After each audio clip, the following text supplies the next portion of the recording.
नमस्कार दोस्तों, मैं आचार्य प्रमोद आप सभी का स्वागत करता हूं फिर से। आज का हमारा टॉपिक है शब्द शक्ति।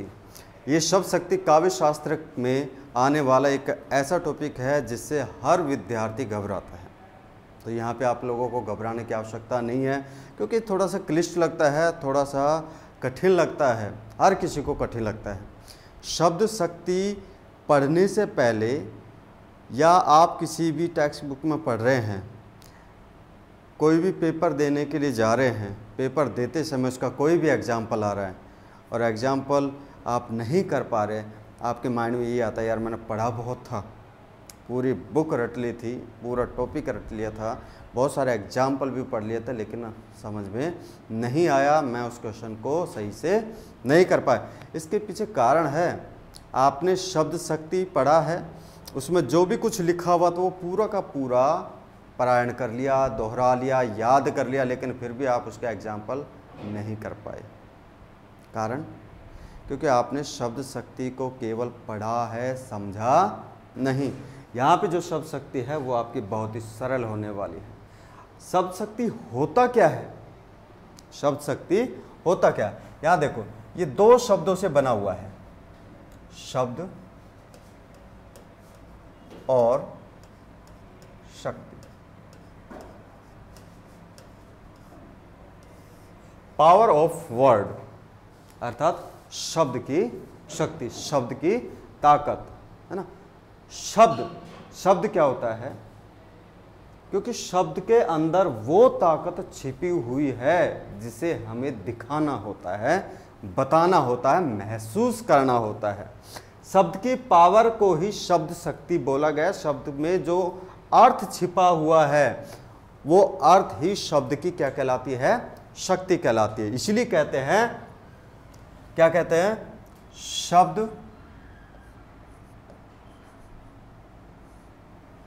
और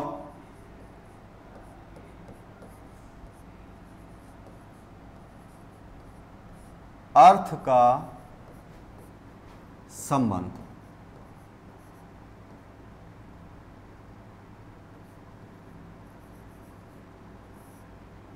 शब्द और अर्थ का संबंध क्या है? शब्द शक्ति है।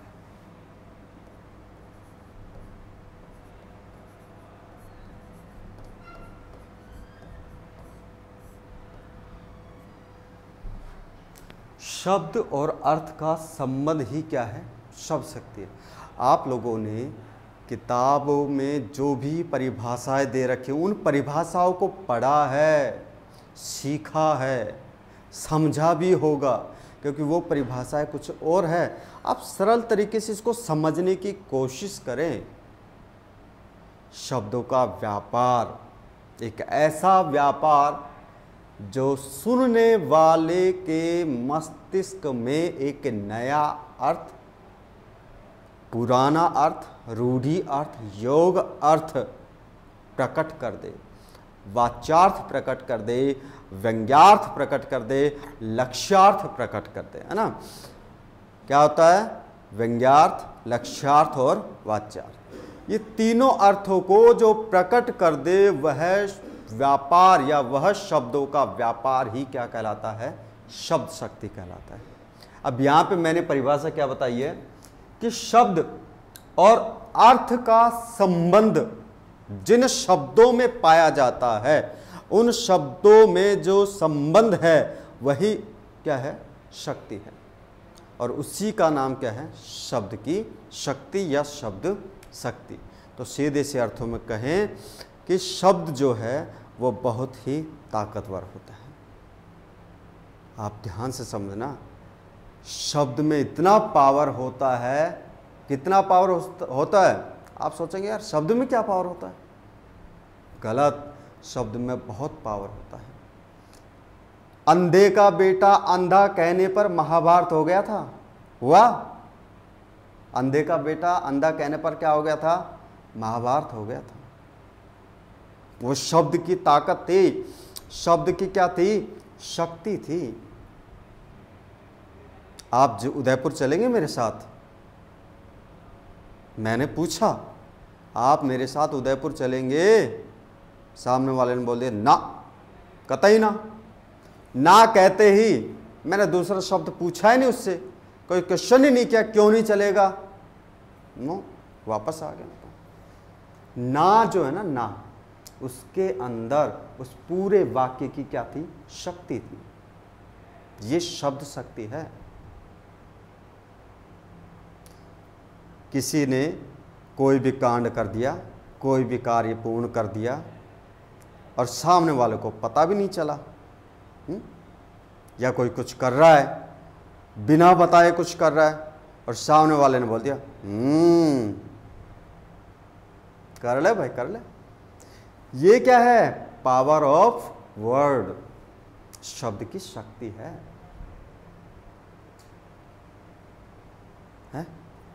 तो अपन क्या कह रहे हैं, शब्द और अर्थ। जो शब्द बोला गया है उसका जो अर्थ निकल के आ रहा है ना, वो अर्थ आपके विचारों को इधर से उधर पहुंचाता है। श्रोता के मन के अंदर अपने भावों की उत्पत्ति करता है। बोला आपने है, मैं कवि हूं, मैंने कोई कविता लिख दी, अच्छे अच्छे शब्दों के साथ, साहित्यिक शब्दों के साथ कोई कविता लिख दी, और कविता को पढ़ा किसने, पाठक ने पढ़ लिया, और पाठक के मन के अंदर क्या उत्पन्न हुआ, उसका भावार्थ उत्पन्न हो गया।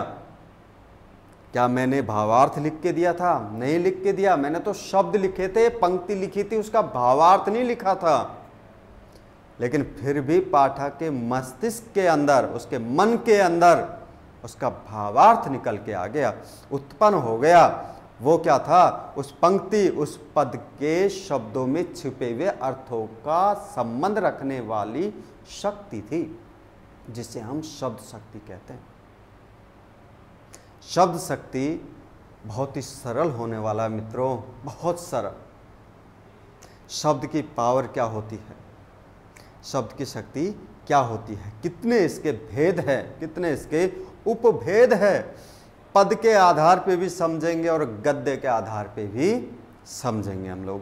तो ध्यानपूर्वक जितना हो सके इस वीडियो को वायरल कीजिए, शेयर कीजिए, लाइक कीजिए, ताकि आप जैसे अन्य भाइयों का भी भला हो सके। मेरा एक ही ध्येय है कि आपका जो भी एग्ज़ाम हो, चाहे रीट हो, चाहे सेकंड ग्रेड हो, चाहे फर्स्ट ग्रेड हो, सभी में आपका सिलेक्शन हो। मित्रों एक बात बताता हूँ, जब मैं एथिक्स आईएएस में आईएएस मेंस के लिए हिंदी लिटरेचर पढ़ा रहा था, तब वहाँ पे किसी व्यक्ति ने बोला कि शब्द की शक्ति होती क्या है, यही प्रश्न किया था। कि मैंने इसको भरपूर अध्ययन किया है, काव्य शास्त्र पढ़ा रहा था, काव्य शास्त्र के अंदर ही आता है। यदि आप शब्द की पावर समझ रहे हो, शब्द की शक्ति समझ रहे हो, तो आपके लिए काव्य शास्त्र बहुत सरल हो जाएगा। आप इसको समझने की कोशिश करें, है ना। मैं आपको अलंकार पढ़ाऊंगा, मेरे एक वीडियो में अलंकार है, यमक अलंकार है। यमक अलंकार के 2-3 एग्जाम्पल दे रखे हैं मैं उनको गा के देखो, किसी भी पद को गा के देखो, आपको अलंकार बहुत सरल तरीके से समझ में आ जाएगा। लेकिन कब आएगा, जब आप लोगों को उसमें छिपे हुए अर्थ का भान होगा, और अर्थ का भान होने पर आपको शब्द शक्ति स्वतः ही आ जाएगी। क्या होता है कि शब्द की पावर क्या है, उस स्टूडेंट से क्या पूछा था कि सर शब्द की शक्ति होती क्या है, शब्द की शक्ति होती क्या है। एक तो एग्जाम्पल भाई मैंने दिया, भाई महाभारत का है, हुआ ना। मुझे नहीं पता कि राम का भविष्य क्या होगा, मुझे मेरे भरत के लिए राज्य चाहिए, मेरा भरत का ही राज तिलक होना चाहिए। सबसे प्रिय रानी थी कैकेयी, बोल दिया। और वो जो शब्द बोले, जो वाक्य बोला, उसके अंदर जो पावर छिपा हुआ था, वो इतना बलाघात कर गया किसके ऊपर, दशरथ के हृदय पर इतना बलाघात कर गया कि अंतिम उन्होंने मृत्यु में ही शरण ली। ये होता है शब्द शक्ति का पावर। एक मेरे दादाजी सुनाया करते थे, हम छोटे थे जब, उसको समझना, आपको पता लगेगा कि शब्द शक्ति होता क्या है। कि काबुल गयो मुगल बनी आयो, काबुल गयो मुगल बनी आयो, बोले मीठी बाणी। काबुल गयो मुगल बणी आयो, बोले मीठी बाणी। आब आब कर तो रह गो, धरो सिराने पानी। अर्थात कोई व्यक्ति था जो अफगान गया था, पठानों के बीच में गया था, और पठानी भाषा में या कहे फारसी भाषा में पानी को आब कहते हैं। वो अपने देश आया, देश आने के बाद वो बीमार हो गया। बीमार होते हुए उसको प्यास लगी, और प्यास ऐसी लगी कि उसकी मृत्यु होगी। क्यों? क्योंकि उसने पानी न मांग कर क्या बोला कि मुझे आब दो, आब दो, आब दो, और उसकी पत्नी उसको नहीं समझ पाई और वो मर गया। जबकि वो जो आब अर्थात जो पानी का घड़ा था वो उसके सिरहाने अर्थात उसके पास में ही रखा हुआ था। इसलिए कहा गया कि काबुल गया मुगल बनी आया, बोले मीठी वाणी, आब आब करता मर गया, धरा सिरहाने पानी। तो शब्द की पावर है ये। शब्द की क्या है? पावर। यदि शब्द के अर्थ को आप नहीं समझ पाए तो आप कभी भी हानि उठा सकते हैं। आप शब्द शक्ति को नहीं समझ पाएंगे, आप पदों का अर्थ नहीं समझ पाएंगे, आप अलंकार नहीं समझ पाएंगे, आप रस नहीं समझ पाएंगे, आप पद के अंदर काव्य गुण व दोष जो छिपे हुए उनको नहीं समझ पाएंगे, पूर्णतः नहीं समझ पाएंगे। ये शब्द शक्ति है। शब्द शक्ति के भेद कितने होते हैं? 3। पहला भेद है, पहला कौन सा है?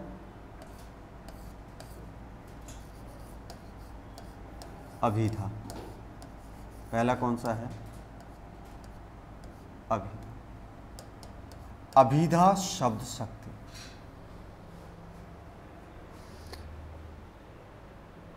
मैंने बोला खाना खाना है। क्या बोला? खाना खाना है। अब खाना तो खाना ही है, मतलब भूख लगी हुई है। क्या खाना है? खाना खाना, भूख लगी हुई है। चलो स्कूल चले हम। नारा था, सुना था कि चलो स्कूल चले हम। कहाँ जा रहे हो? खेतों में काम करने के लिए जा रहे हो क्या? नहीं, जाना तो स्कूल ही है। चलो पढ़ाई करते हैं। क्या करोगे? खेलने जाओगे? मटर गश्ती करोगे? नहीं, पढ़ाई करनी है।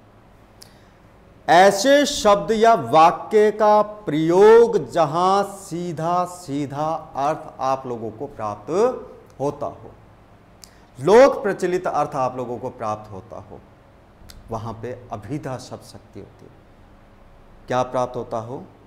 जो वक्ता के द्वारा बोला गया शब्द है, वक्ता के द्वारा बोला गया वाक्य है, और श्रोता के द्वारा उसको सुनते ही तुरंत उसका अर्थ ग्रहण हो जाए, वो क्या है?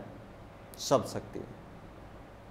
हे प्रभु आनंद दाता ज्ञान हमको दीजिए, लीजिए अपने शरण में। सीधे सीधे शब्दों में बोला गया कि हे प्रभु आनंद दाता ज्ञान हमको दीजिए। आदेश दे दिया प्रभु जी को कि प्रभु मुझे ज्ञान दो, मूर्ख हूं, सारे दुर्गुणों को हमसे दूर कीजिए, अर्थात मेरे अंदर जो पाप है उन सबको हर लीजिए। ये सारे के सारे सीधे अर्थ है। अब मैं एक बात करूं कि सूरज ढल गया,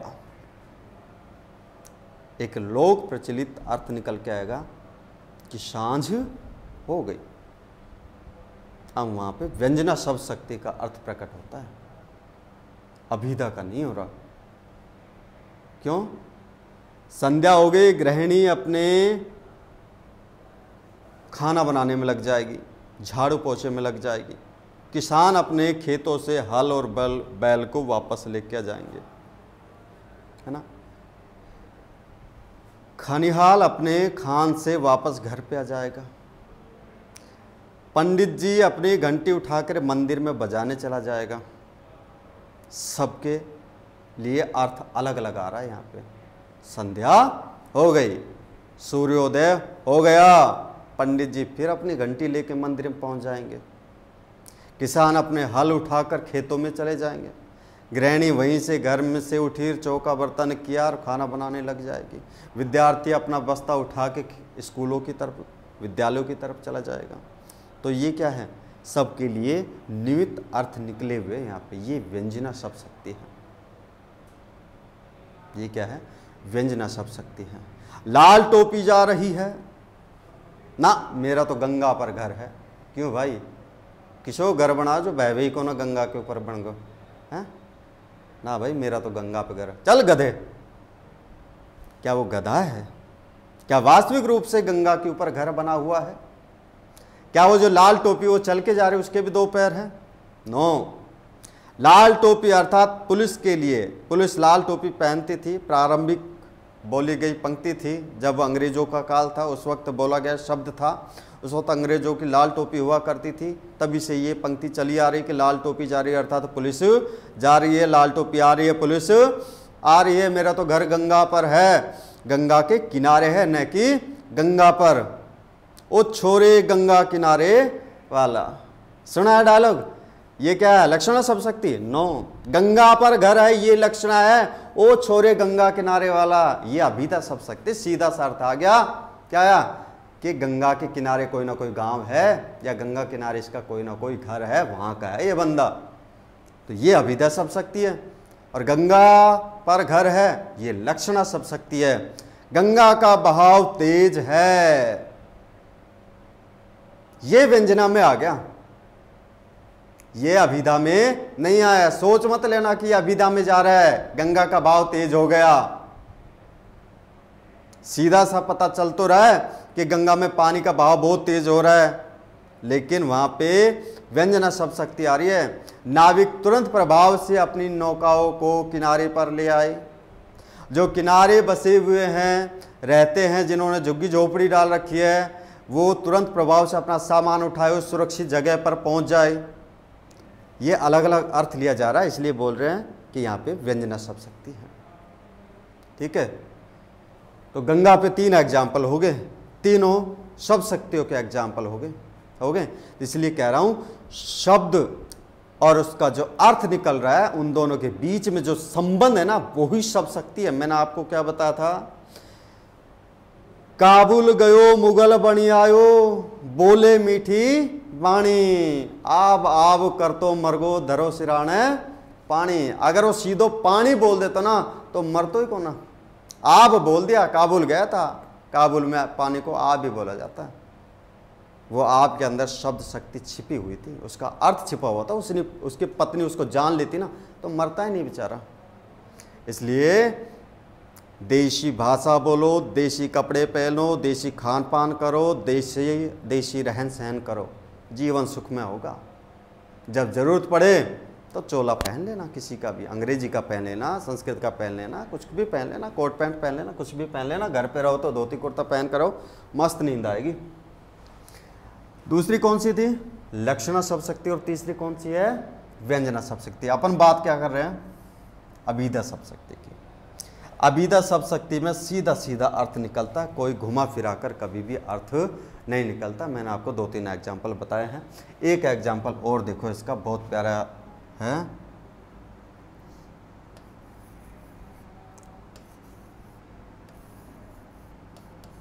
दिवस का अवसान था, दिवस का अवसान था,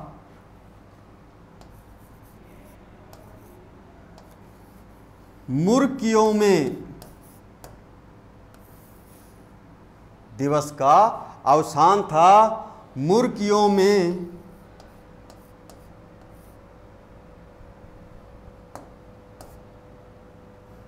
मुर्कियों में बैठे हम।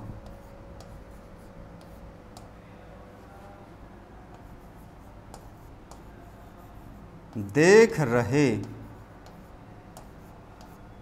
हैं। दिवस का अवसान था, मुर्कियों में बैठे हम, देख रहे हैं उनको।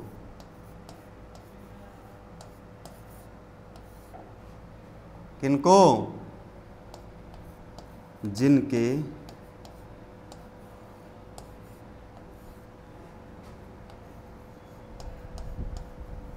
जनक हम। दिवस का अवसान था, मुर्कियों में बैठे हम, देख रहे हैं उनको जिनके जनक हम। दिवस का अवसान, अवसान का मतलब क्या होता है? एक तो अर्थ निकलता है कि समाप्त, अंत। यदि किसी चीज का अंत हो जाता है तो वह दोबारा उत्पन्न नहीं होता। यह अवसान उसके अर्थ में लिया जाता है कि आज के लिए समाप्त हो गया, ये कल फिर आएगा। अर्थात जो आज का दिन है वो समाप्ति की ओर है, अर्थात सूर्यास्त हो गया है। मुर्कियों में बैठे हम। मुर्कियां होती क्या है?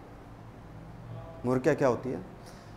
छोटी छोटी झोपड़ियां। हर घर के सामने जो झोपड़ी होती है, वैसे तिवारी वगैरह बोलते हैं, उन तिवारियों में छोटे छोटे अलमारी टाइप में आड़े बनाए जाते हैं, खुले आर पार होते हैं हवादान के लिए। तो उनके अंदर माता पिता बैठे हुए थे, अंधेरा होने को था, और चौक के अंदर जो बच्चे खेल रहे थे उनको वो देख रहे थे कि अब तो अंधेरा हो गया, बच्चे भी नहीं आ रहे, शायद वो आ रहे हैं या फिर वो आ जाएंगे। ऐसा कुछ भी नहीं है। अगर ऐसा होता तो ये व्यंजना में चला जाता, दूसरे अर्थ में ये लक्ष्यार्थ में चला जाता। वो तो सीधा बोल रहा है कि दिवस का अवसान था, दिवस समाप्त की ओर है, मुर्कियों में बैठे हम तो मुर्कियों में बैठे हुए हैं, देख रहे हैं। सीधा बोल रहा है कि हम किनको देख रहे हैं? जिनके जनक हम हैं, जिनके हम माता पिता हैं, अर्थात हम अपने बच्चों को देख रहे हैं। अब यहाँ पे आप लक्ष्यार्थ लेके आओगे तो गड़बड़ हो जाएगी, क्योंकि पद एक पूरा है और पूरा पद में अभिधा का अर्थ निकल रहा है। पद आए तो घबराने की आवश्यकता नहीं है।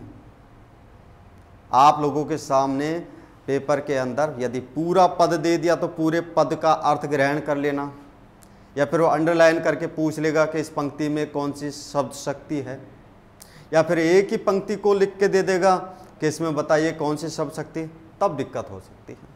इसलिए शब्द शक्ति को समझने की आवश्यकता कब पड़ती है?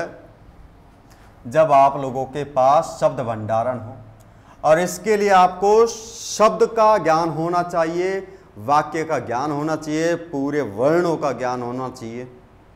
वर्ण है, वर्णों के माध्यम से शब्द बनते हैं, शब्द के माध्यम से वाक्यांश बनते हैं, वाक्यांशों के माध्यम से वाक्य का निर्माण होता है, वाक्य के निर्माण से गद्य पद्य का निर्माण होता है, और गद्य पद्य के माध्यम से एक पूरे ग्रंथ का, काव्य खंड का, प्रबंध काव्य का, महाकाव्यों का निर्माण होता है। ये पूरा का पूरा साहित्य का निर्माण हो जाता है। एक वर्ण की सबसे जो भाषा की सबसे छोटी इकाई होती है ना, वर्ण, उसके माध्यम से किसका निर्माण होगा? एक प्रबंध काव्य का, एक महाकाव्य का निर्माण होगा। महाभारत का भी निर्माण हो गया। महाभारत के अंदर बहुत सारे अर्थ छिपे हुए। मैंने अभी बोला था कि चल अंधे का बेटा अंधा, वो शब्द शक्ति थी। उस जो शब्द बोला गया था द्रौपदी के द्वारा, अंधे का बेटा अंधा, उस अंधे शब्द में इतनी पावर थी कि पूरा का पूरा महाभारत युद्ध हो गया। इसलिए शब्द के अंदर जो शक्ति है उसको समझने के लिए आपके अंदर भी शक्ति होनी चाहिए। और वो शक्ति क्या है? शब्दों का अर्थ आना चाहिए आप लोगों को, वर्णों का पूर्ण उच्चारण आना चाहिए कि वर्णों का सही उच्चारण क्या होता है ना? तभी आप शब्द शक्ति को ठीक से समझ पाएंगे। एक एग्जाम्पल और देखें, रात ढल गई। यहाँ पे एक व्याकरण का एग्जाम्पल देता हूं मैं आप लोगों को। ढल गई, एक तो ये है ढल, और एक ये है ढल। इन दोनों में से सही कौन सा है? ये वाला जो मैंने लिख रखा है। यहाँ पे जो नुक्ता लगा हुआ है, इस नुक्ते का प्रयोग जब उच्छिप्त वर्ण, उच्छिप्त वर्ण कौन कौन से हैं, ड और ड, इन दोनों का प्रयोग शब्द के प्रारंभ में यदि होता है तो इनके नीचे नुक्ता नहीं लगेगा, और यदि इनका प्रयोग मध्य में हो रहा है या फिर अंत में हो रहा है तो इनके नीचे नुक्ता लगेगा। ये उच्छिप्त वर्ण है, इसको ध्यान रखना।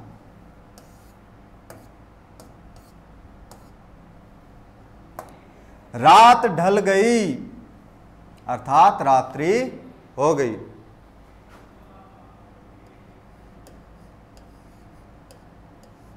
अब तो उठ जा। रात ढल गई अब तो उठ जा, अन्यथा अन्यथा कोई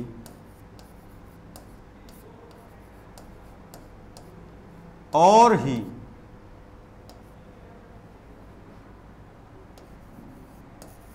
ले जाएगा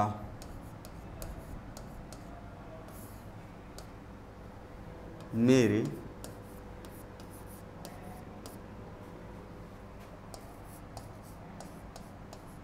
सपने को।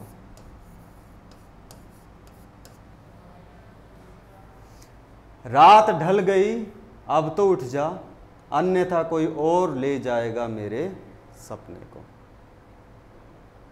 रात में सो रहा है, सोते सोते क्या उसको सपना आ रहा है, या वो सपने में ही कोई बात कर रहा है,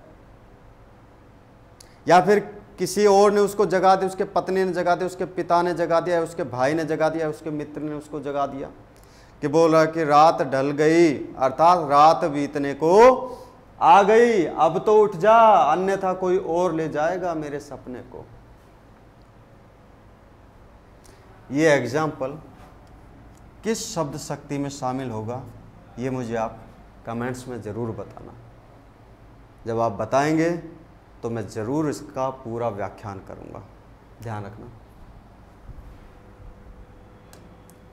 इसके बाद एक और एग्जाम्पल है, बहुत ही प्यारा, एग्ज़ाम में आया हुआ है, और आईएएस के मेंस का जब एग्ज़ाम हुआ था तो उसमें उस शब्द, उस पंक्ति के ऊपर एक व्याख्यात्मक रचना मांगी गई थी, एक व्याख्या कराई गई थी। क्या व्याख्या थी? भारत मेरा देश है।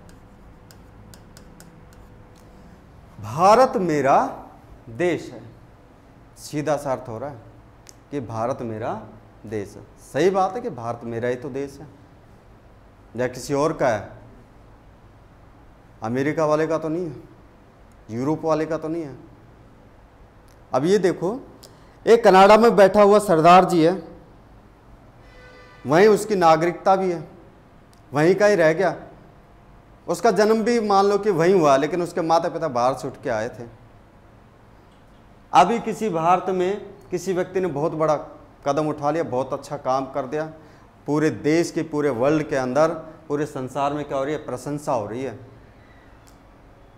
और वह खबर वो कनाडा में या अमेरिका में बैठा हुआ सरदार जी टीवी पर देख रहा है, और देखकर खुशी से फूला नहीं समा रहा और बोल रहा है कि भारत मेरा देश है।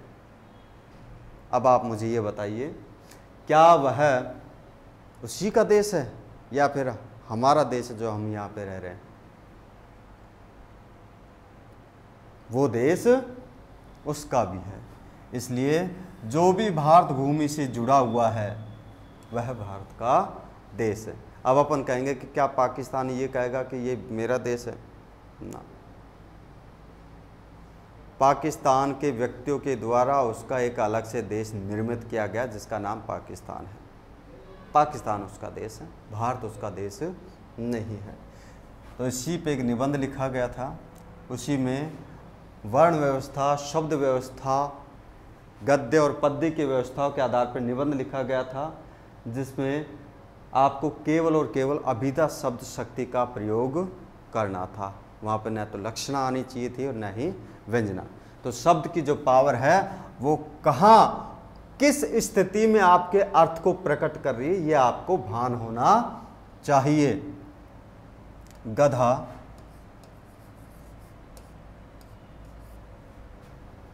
गधा बोझा या बोझ ले गया, सीधा सा अर्थ है, अभिधा शब्द शक्ति। गधा उसको ले गया, वह तो गधा है। यहां लक्षणा है। कौन शब्द शक्ति है? लक्षणा। अर्थात किसी व्यक्ति के बारे में बोला गया कि वह तो गधा है। वह गधा अर्थात उसके जो आचरण है, उसका जो व्यवहार है वो गधे के समान है। उसके चार टांग नहीं है कि वो वास्तव में दिखाई देने में गधा है। इसलिए क्या है, यहाँ पे एक दूसरा अर्थ निकल के आ रहा है उसके लक्षणों के आधार पे। इसलिए वो क्या है, वह तो गधा, वह तो निरी गाय है। अर्थात वह लड़की गाय नहीं है, उसके जो लक्षण है वह बहुत भोली है।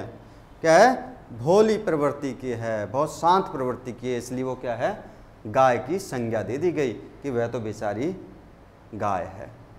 वहाँ पे भी कौन सी है? लक्षणा शब्द शक्ति है। ये राम की गाय है। क्या है? राम की गाय है। यहाँ पे अभिधा शब्द शक्ति है। यहाँ देखो, गोधूली होने को आई, गोधूली होने को, अर्थात सांझ होने वाली है। यहां व्यंजना शब्द शक्ति है। काली रात ने ली अंगड़ाई, यहां पे क्या है, आचार्य महेश की कविता, बहुत प्यारी कविता है। गोधूली होने को आई, काली रात ने ली अंगड़ाई। व्यंजना शब्द शक्ति में, लक्षणा शब्द शक्ति में इन दोनों शब्द शक्तियों में उनका प्रयोग किया गया है। एक शब्द है कि सूर्य आग छोड़ रहा है या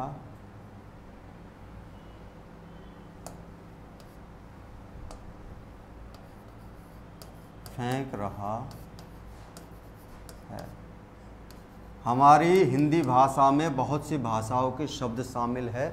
आम बोलचाल की भाषा में इन शब्दों का प्रयोग हो रहा है। सूर्य आग फेंक रहा है, सीधे शब्दों में अर्थ है कि बहुत तेज गर्मी हो रही है। कमेंट्स में ज़रूर बताना कौन सी शब्द शक्ति इसमें शामिल की जाए। इसलिए मित्रों ध्यान रखना कि शब्द शक्ति वह है जो आपके द्वारा बोले गए शब्दों का अर्थ श्रोता के द्वारा ग्रहण किए गए अर्थ में जो पावर है, जो शक्ति है, वही क्या है, शब्द शक्ति है। शब्दों का आर्थिक व्यापार ही क्या कहलाता है, शब्द शक्ति कहलाता है। शब्द और अर्थ के बीच का जो संबंध है वही क्या है, शब्द शक्ति है। मेरे द्वारा बोले गए शब्दों का जो अर्थ आप लोगों ने ग्रहण कर लिया, वो मेरे बोले गए शब्दों की शक्ति है। उसी को क्या बोलते हैं अपन, शब्द शक्ति बोलते हैं। इसलिए शब्द के अंदर वो शक्ति है जो कुछ भी करा सकती है। इसलिए हमारे साहित्यों में शब्द को ब्रह्मा बोला गया है। अहम ब्रह्मास्मि, मैं ही ब्रह्मा हूँ, मैं ही सब कुछ हूँ। ये शब्द की शक्ति है। अर्थात ब्रह्मा कण कण में निवास करता, आप में भी ब्रह्मा है, मुझ में भी ब्रह्मा है। इसलिए बोलते हैं कि अहम ब्रह्मास्मि, मैं ही ब्रह्मा हूँ, मैं ब्रह्मा हूँ। क्यों? मेरे अंदर भी ब्रह्मा का निवास है। वो शब्द की पावर है, इसलिए शब्द को ब्रह्मा बोला गया है। यही शब्द शक्ति है। समझने की कोशिश करेगा अभिधा शब्द शक्ति क्या है, जिससे सीधा सीधा अर्थ निकलता हो। आप जो भी पुस्तक में जो भी परिभाषाएं दे रहे हैं कि उन परिभाषाओं में आप लोगों को उलझने की आवश्यकता नहीं है, उसको समझने की आवश्यकता है, अगर समझ सके तो।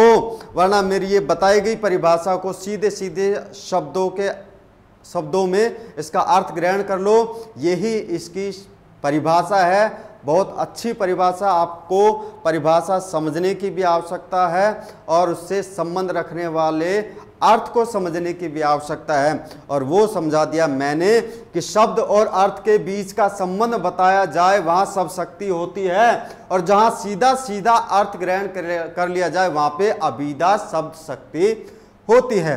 अब इसके कितने भेद होते हैं, कौन कौन से भेद होते हैं, इनके बारे में भी अपन चर्चा करेंगे। और बाकी की जो दो शब्द शक्ति है, लक्षणा, लक्षणा के भेद, व्यंजना, व्यंजना के पदार्थ भेद जो भी है वो हम सब यहाँ पे अध्ययन करेंगे। आशा रखता हूँ कि आप लोगों को यह अभिधा शब्द शक्ति अच्छे से समझ में आ गई होगी। मैं बता रहा हूँ कि जिन शब्दों का अर्थ सीधा सीधा ग्रहण कर लिया जाए वहाँ पे अभिधा शब्द शक्ति होती है।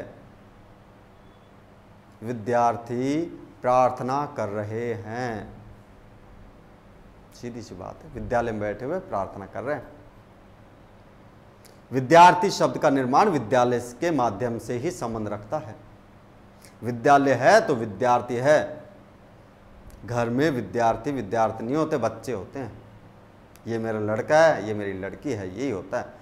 ये नहीं कहेगा माता पिता ये मेरा शिष्य है, ये मेरी शिष्या है। विद्यालय में जाते अध्यापक गण बोल देंगे ये मेरे शिष्य है, ये मेरी शिष्या है। ये संबंध विद्यालय तक ही सीमित होता है। ठीक है, विद्यालय का नाम ऊंचा कर दिया।